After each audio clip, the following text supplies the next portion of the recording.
I was thinking, when I heard Constance say, set up for the Dharma talk, the last Dharma talk, whatever that is, I gave was at the Buddhist election retreat in Nebraska. We were all out canvassing. Beth went for some days. And I just, we all had this great hope.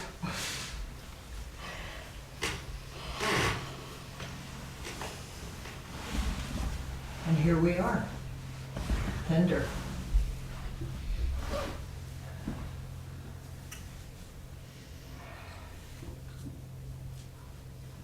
Everything is the practice period.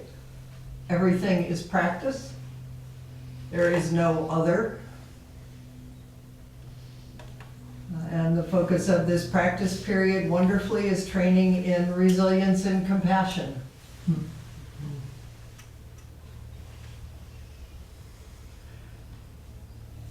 So yesterday, the SCBA, it always makes me laugh, all these letters are just, I'm the chair of the SCBA DEIA committee. Whatever.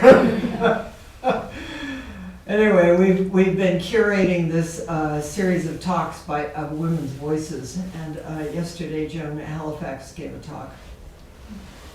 And it was very, she kind of, I don't know if she confessed, but she had prepared another talk that I think she researched, and it was going to be much more maybe academic or heady. And then she said, she asked people in chat, how are you? And she said when she read what was in chat, it just keeps making me cry, she just pivoted. She put down the Dharma talk she'd prepared. And it was really beautiful. It was just a complete, appropriate response. So I thought I would bring, to begin with, just, let me just say, because I wrote myself a note because I knew I'd forget, and I did forget. I'm coming back to Joan, but I'm going to say this. Tonglen is, today I encouraged you, stay here. Don't jump out. That's too easy, really. It's a distraction. Stay with what's happening here. But Tonglen is also really beautiful to be able to do for other people. You know, if you're out and you see someone on the street, someone homeless, or someone in the grocery store having a hard time with their kid, or whatever it is you can breathe in, quote, their suffering and send out what could be an antidote, kindness, or whatever it is. And then always it's, there are people everywhere.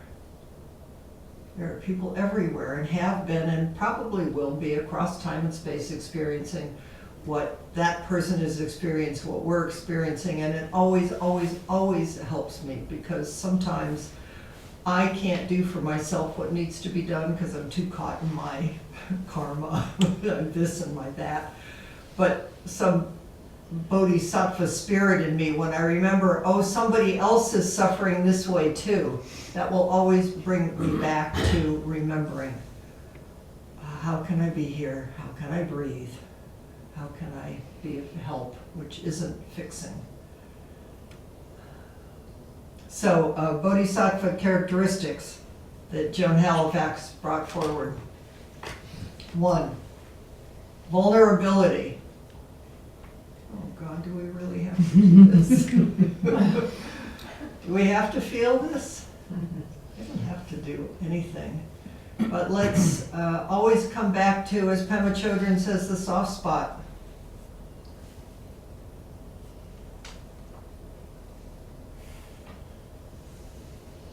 Can also be very vulnerable to feel anger and rage, and to sit with it and be with it. So let's not think it's this or it's that. Just the vulnerability of being with this very body, heart, mind. Wise hope. Rebecca Solnit. I don't know if any of you follow her, but I trust her. She's written so much about hope. It's wise hope. It's not like, oh, I'm going to show up and I'm going to get what I want and I'm going to win, or wow, that sure turned out the way I wanted it to turn out. It's a hope that's going beyond hope, that's upright and present.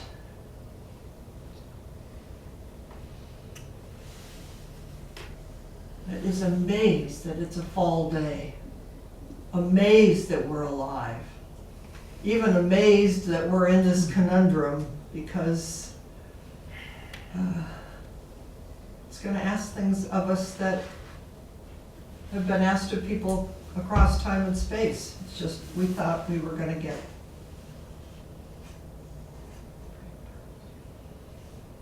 I don't know what you said, but an easier ride. A free pass. Yeah, free pass. No, sorry. Yeah. Third one, being at home in uncertainty and not knowing. It's always true. Being at home in uncertainty and not knowing. Here's another one. Next one. 4, not seeking easy solutions.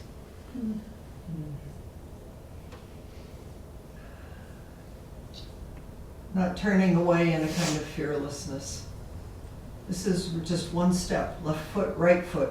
Where are we? What's needed? What's the appropriate response? Nope, nobody knows. Nobody knows. And we're all going to find out together. What would a bodhisattva do? That's our mantra. And then let go of whatever you think a bodhisattva is. Listen in the body. Next one, universal compassion. Start here. Compassion for this self, suffering, being with suffering, and know. This is what it is to be a human being. I personally think the whole point of this, if there's a point, is to just be a true human being, and you don't find that out by skipping down the path. Sometimes you fall, and then you get up. Like Ling Shao, Layman Pang, falls down beside her father and just said, I fell down beside you so I could help. You know, it's like we're just going to have to fall down beside each other. How can I help? Fall down beside ourselves. How can I help? I guess it's 6. 1, 2, 3, 4, 5, 6. Revolutionary joy.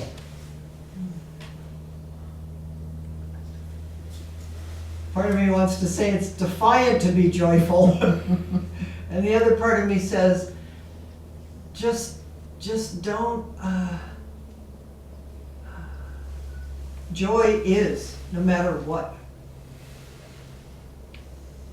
And if we can find moments of joy, it will help everybody else, which is where resilience and fierceness and strength comes from. And the last one is imagination. We are imagining our way together into a new future. And it's going to take all of us. And we're all going to have to go beyond what we thought or hoped or wished. So,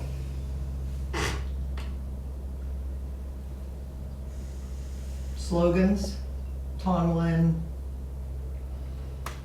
training, cultivating resilience, compassion, resolve to begin.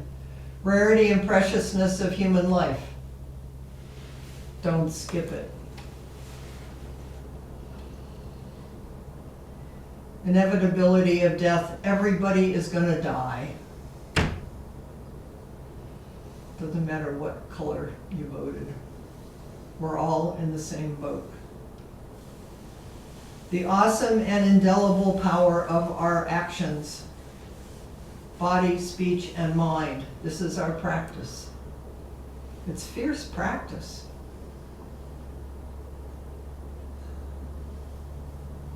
And the inescapability of suffering.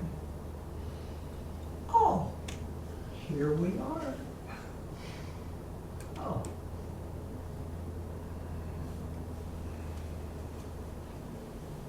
Nobody said being a human being was going to be easy.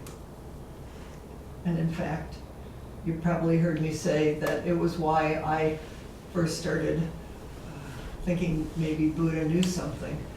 It's when Buddha said, "First noble truth, there is suffering."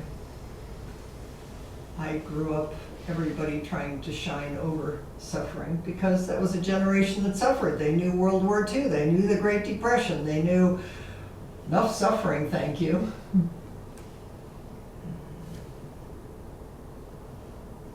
I was so happy. I always knew that was suffering. You couldn't fool me. Kids know. We all know. And there's joy.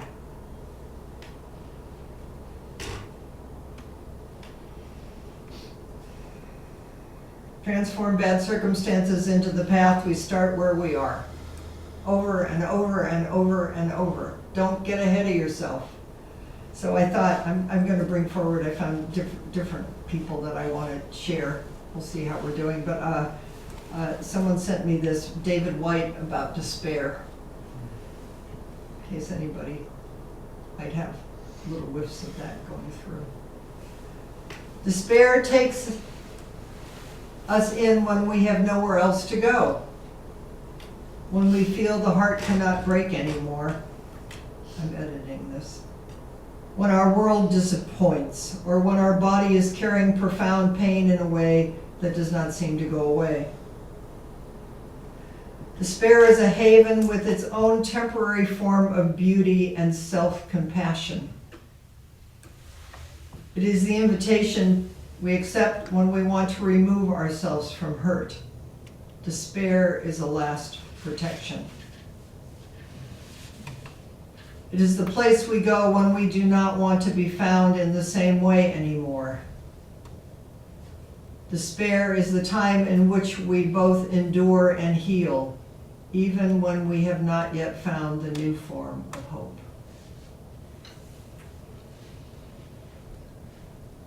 But despair can only stay beyond its appointed time through its forced artificiality of created distance by abstracting ourselves from bodily feeling. Not going there.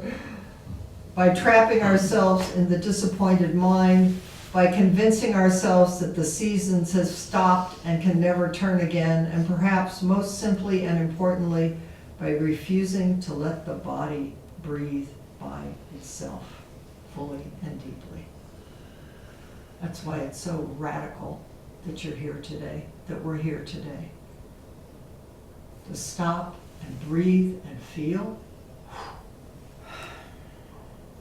Despair is kept alive by freezing our sense of time and the rhythms of time when we no longer feel imprisoned by time, and when the season is allowed to turn, despair cannot survive. The body left to itself will breathe.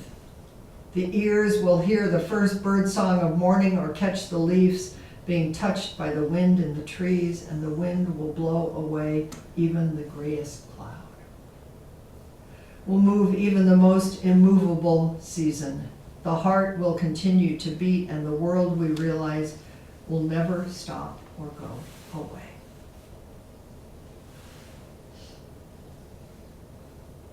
To see and experience despair, and I would also name it grief, cycles of grief, fully in our body is to begin to see it as a necessary seasonal visitation, and the first step in letting it have its own life, neither holding it nor moving it on before its time. Start where you are, over and over. We let our bodies and we let our world breathe again. And in that space, strangely, despair cannot do anything but change into something else, into some other season, as it was meant to do from the beginning. You entrust yourself to just this. Despair is a difficult, beautiful, necessary, a binding understanding between human beings caught in a fierce and difficult world where half of our experience is mediated by loss. But it is a season. A waveform passing through the body, not a prison surrounding us. A season left to itself will always move, however slowly, under its own patience, power, and volition.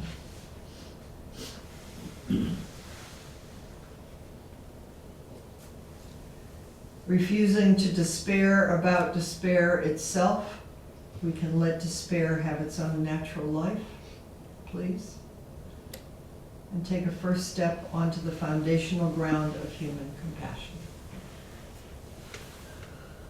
The ability to see and understand and touch and even speak the heartfelt grief of another.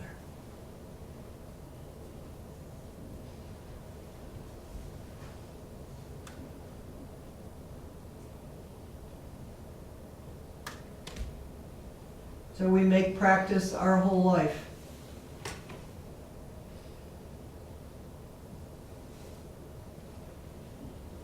The 5 strengths, a strong determination to be here. Yes, I will.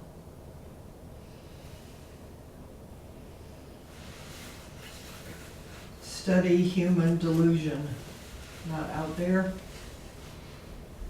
here. Study the self, know the self. Dogen. Study the self, and to know the self is to forget the self. Something else begins to open and move. It was always here. We entrust ourselves over and over and over again to my word is vow. Human goodness, radical hope. Big love. It's from Sue Moon, big love.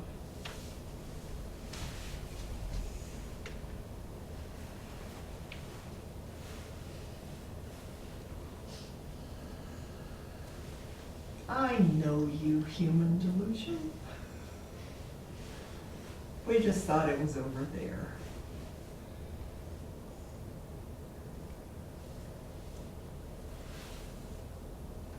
I love Jizo Bodhisattva, who's not afraid of hell realms.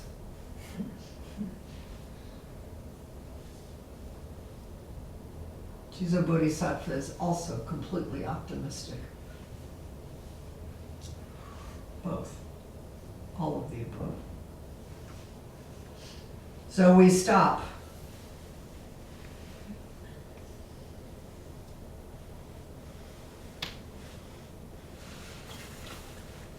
Sit down.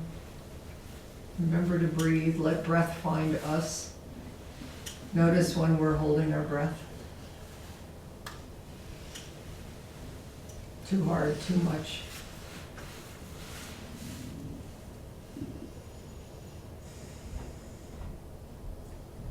Here's Thich Nhat Hanh's Bodhisattva vows. I like this language. You can make your own.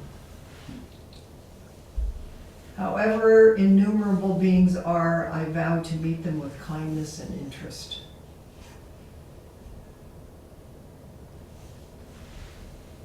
However inexhaustible the states of suffering are, I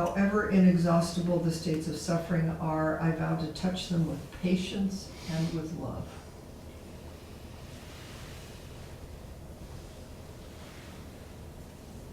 However immeasurable the dharmas are, I vow to explore them deeply. Just keep going deeper. However incomparable the mystery of interbeing, I vow to surrender to it freely. Just bow, and bow, and bow.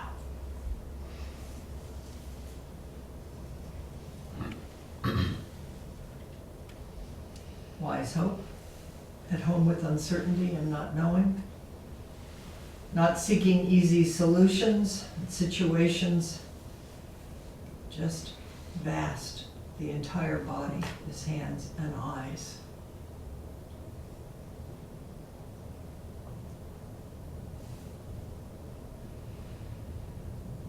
We got 2 eyes. We got Buddha eyes. The whole body is hands and eyes. Deep, intuitive breathing, breath. Body. What is it? What's the appropriate response? Don't know. Bearing witness. Appropriate response will arise from this deep ground.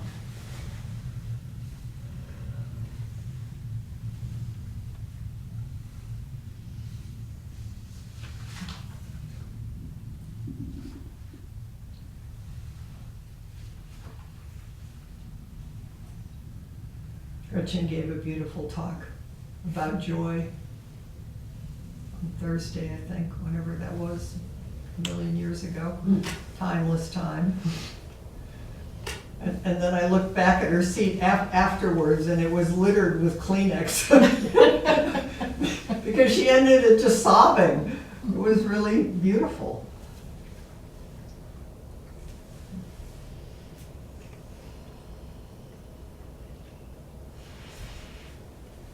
Alive.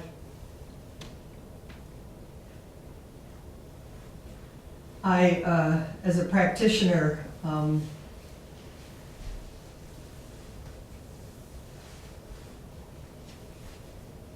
Blanche Hartman, who was the abbot of abbot of San Francisco, the first woman abbess, I believe, at San Francisco Zen Center for 7 years.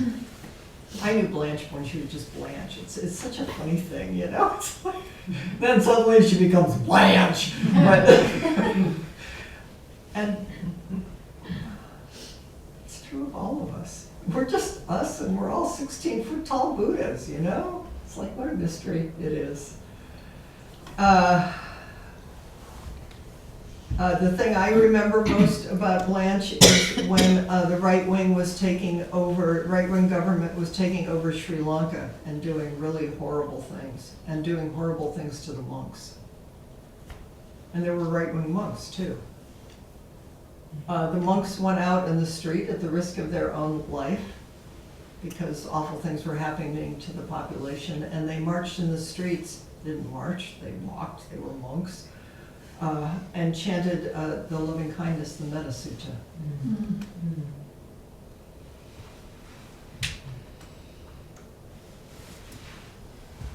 So there was a call, which there probably will be again, to go down to San Francisco and to sit in solidarity, you know, with these wise, noble people.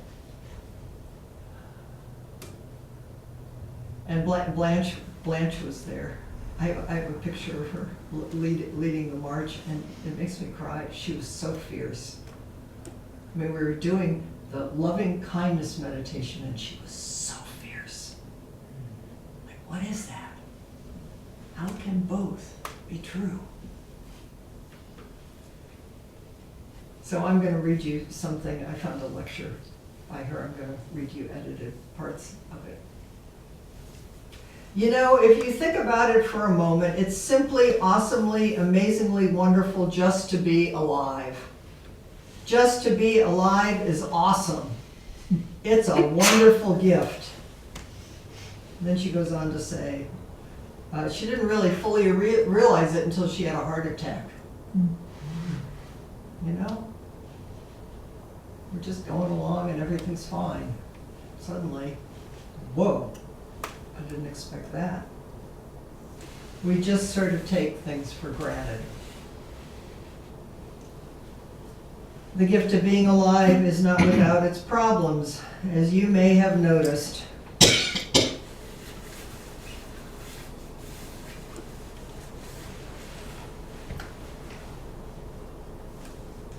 One of these problems is actually the thing that made me realize how awesome it was and what a gift it is, and how much I appreciated it. And that was the fact that it is evanescent. It's impermanent. It's precious because you can't just take it for granted. We have this gift for some time, and so the question, we have this gift for some time, and so the question comes up for us. Well, that being the case, how shall I use it? How shall I give it back? Or how shall I express my appreciation for it? Or how shall I live this life which is wonderful and evanescent?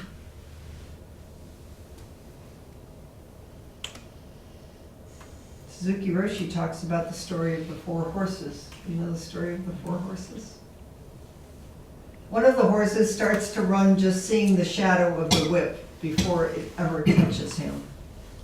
The next one starts to run just having the whip touch the hair of its skin.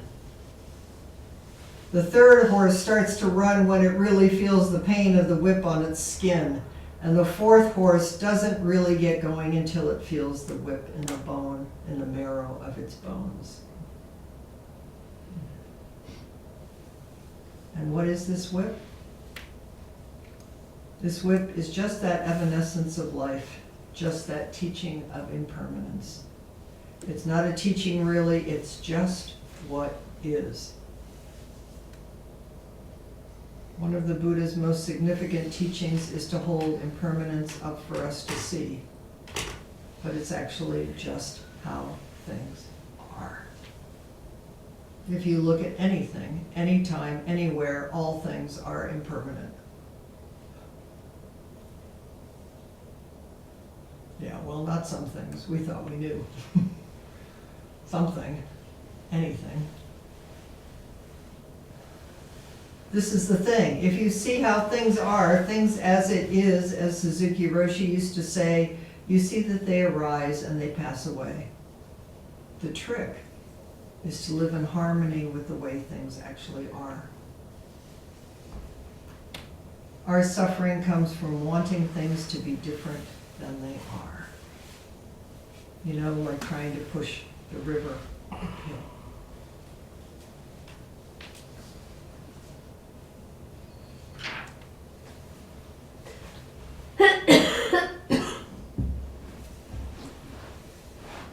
You try to bargain with it, get into denial about it. But somehow, if we're lucky, we do come to understand things as it is, and that this is actually the life we are living.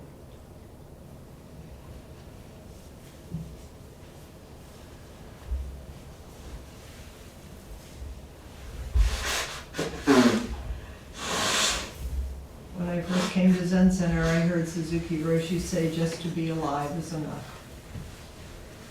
It just went right past me, and it may be going right past you right now. I can't help it. I just put it out there, and you take a look at it and decide what it means to you. But I do think that we become curious about Zen practice or any kind of religious discipline when we begin to run into some of the difficulties of life. And then the question of how to live with those difficulties becomes a live one for us. Or we may notice that how we are living doesn't feel quite right. Or the fixed ideas that you don't have don't seem to hold up in closer examination.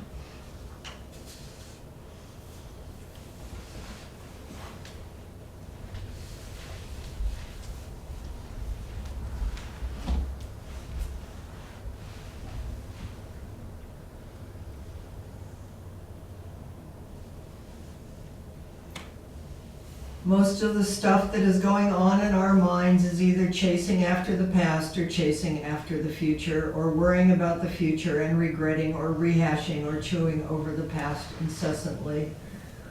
And figuring out who is to blame for all our difficulties, it takes us a long time to realize that there is no one to blame and to just be willing to be here. There is no blame, it's just what's happening.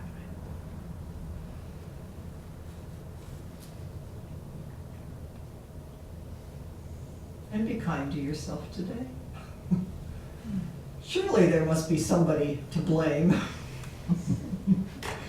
And surely if I look at the past enough, I'll figure out how I got here, and maybe I'll make a plan for what's going to happen. You know, it's just like that's what we do. You just take a breath.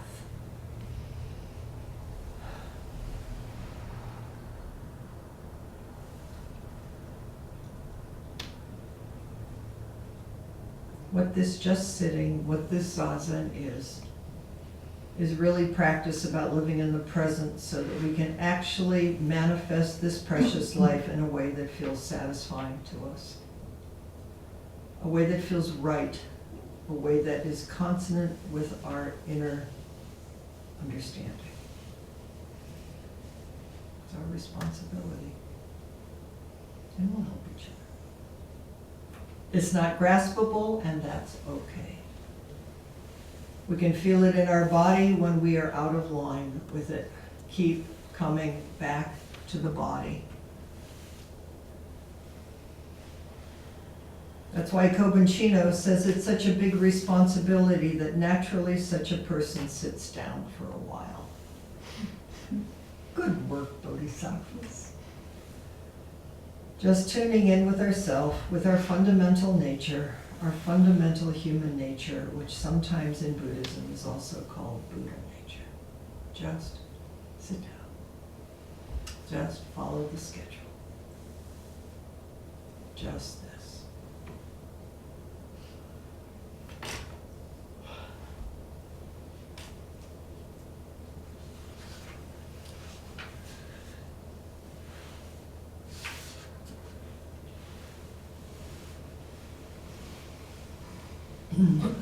A short code for me has been the Zen Peacemaker, the 3 tenets. Zen Peacemakers was founded by Bernie Glassman, and he took and still does, I mean, he's no longer alive, did retreats at Auschwitz and Buchenwald, and does retreats on the streets. You know, just like, take it out of the Zendo. We're already out of the Zendo, and we're here. The Zen, the Buddhist election retreat, I'm so grateful that I was out on the streets and I got to visit Native Americans. The Stewart Indian boarding school right outside of Carson City where I was. It was one of the bigger Indian Native American boarding schools, again with 200 kids, and just like that, 600 kids were rounded up, stripped of their identity. And I got to go be with, and people were extraordinarily kind in the Native American colony, and shared their pain and their anger and their hopes and their beautiful children. And then we went into public housing.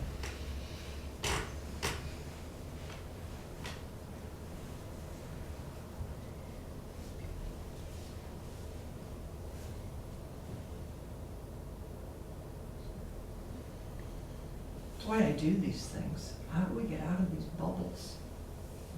You know, so it's not just some idea. There are other people, other realities, including walking down a middle-class street and an upper middle-class street and Harris signs and Trump signs and Trump person who came out and yelled at us and chased us down the street. And Trump people who were kind. And we just agreed we could disagree, but we still needed to get along. And quote, Harris people, with our hopes and our dreams, hugging each other, crying. Then Peacemakers, the 3 tenets: not knowing, letting go of fixed ideas about yourself, others, and the universe. Bearing witness. Bearing witness to the joy and the suffering of the world. That's not a small thing. Don't go back to sleep. What is it? And then taking action. What is it to take action that arises from not knowing and bearing witness?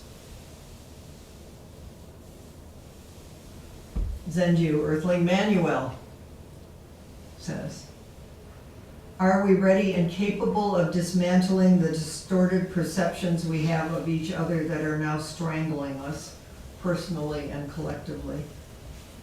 No matter what gender, what skin tone, and there are more than two genders and two tones, we must ask, what is it that causes us to do or to fear not doing what we know shouldn't be done?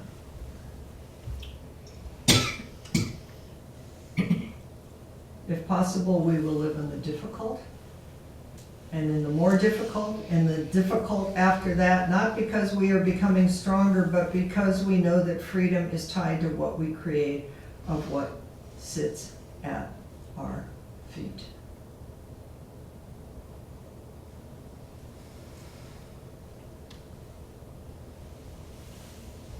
Left foot, right foot.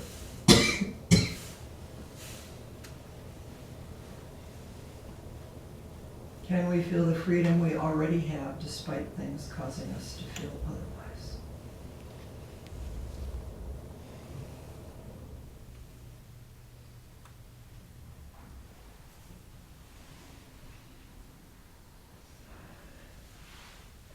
Bhikkhu Bodhi.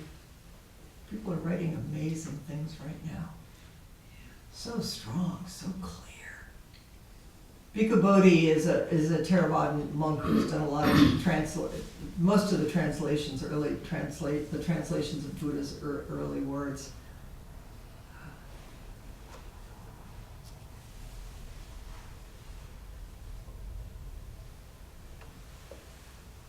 Four steps. First step. Simply to pause and sit down. Again, good work, Bodhisattvas. And process what we're going through. We can sit with our emotions, turn our mindfulness to the breath and to our bodies, and observe the ripples of emotional agitation, whether fear, anger, resentment, bewilderness, or unlocalized angst, until they dissolve into bare bodily sensations and yield to the innate radiance of the tranquil mind.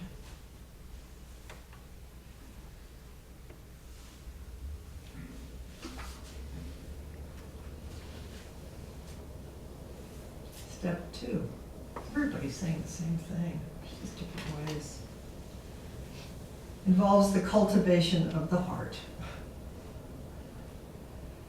At this stage, once the mind settles down, we expand our hearts to embrace in loving kindness and compassion all those at greatest risk.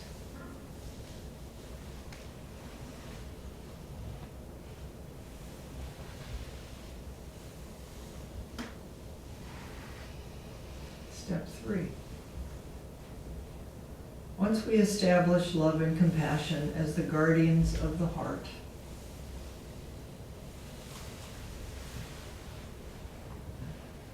the next step is to act, to find opportunities to express our moral convictions in action.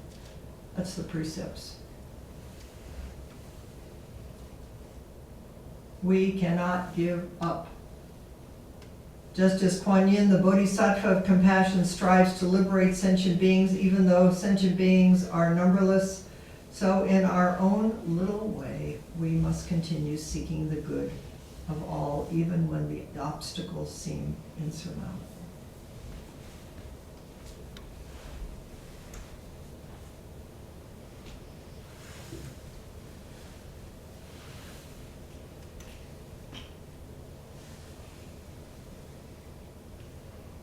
If you've been practicing for a while and you haven't taken formal bodhisattva vows, it doesn't matter, but if you want to, now would be the time to do it.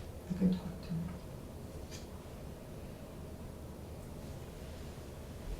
And you've already done it. And Bhikkhu Bodhi, the fourth step.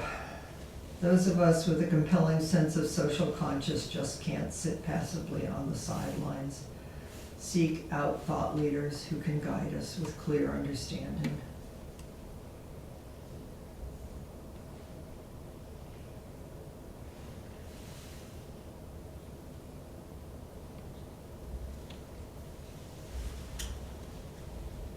So I'm going to close with one of my most favorite. At the Buddhist election retreat, we chanted Maylie Scott's metta prayer, which is very, very beautiful. Maylie Scott practiced with the Berkeley Zen Center, and then I think Arcata, I think she established the Arcata Zen Center. She died of breast cancer, 20? I think it was colon cancer. Was it colon? I think so, yeah. And a couple decades ago, but at this point, yeah. But here's a new version by Zenju Earthly Manuel.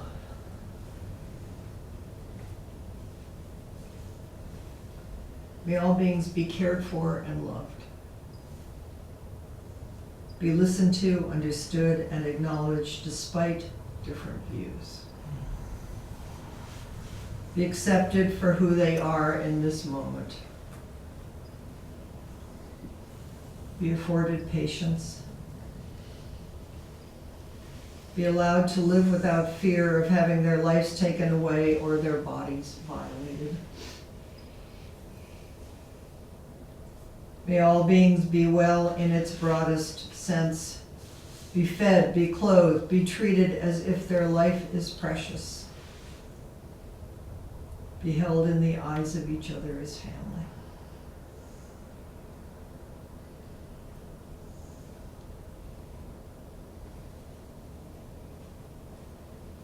May all beings be appreciated. Feel welcomed anywhere on the planet. Be freed from acts of hatred and desperation, including war, poverty, slavery, and street crimes. Live on the planet housed and protected from harm.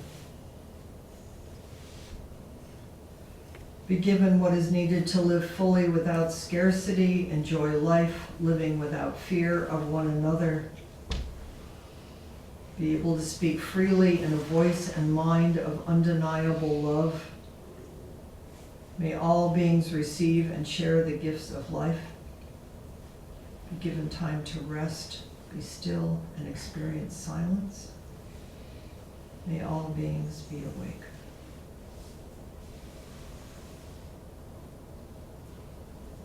And I want to add this planet and all her beings.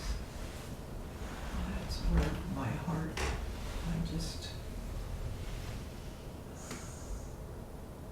we're going to find our way, and we'll find it together. Don't go back to sleep. Wake up, wake up. And may our planet, this amazing Earth planet, touch the earth, touch the earth.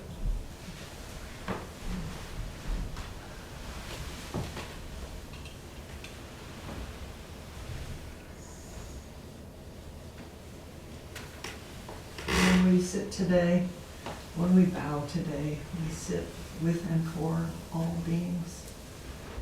We start going back, going forward. It's well, mind does what it does, but it's also probably because you're avoiding feeling what is in the body. And grief is stopping and feeling if it's what here is here. It's grief and its grief cycles of denial and anger and bargaining and I don't know, there's a bunch of them. I personally think it all comes down to grief. And we'll fall down on the ground and we'll get up by the ground. And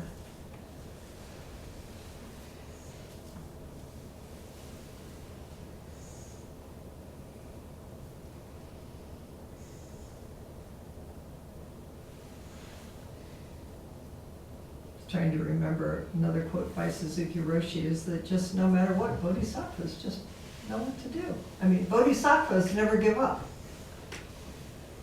That's all.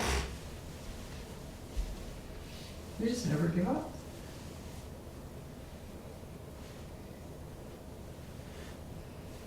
I'm sorry, but that gives me some delight. Bodhisattvas never give up. And we'll help each other.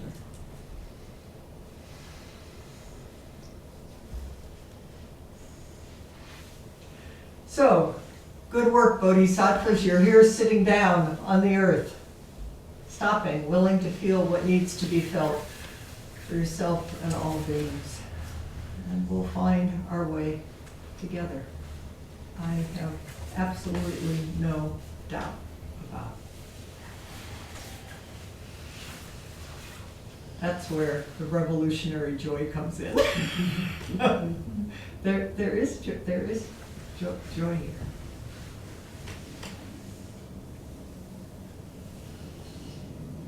But just keep starting where you are. Beings are numberless. I vow to save them.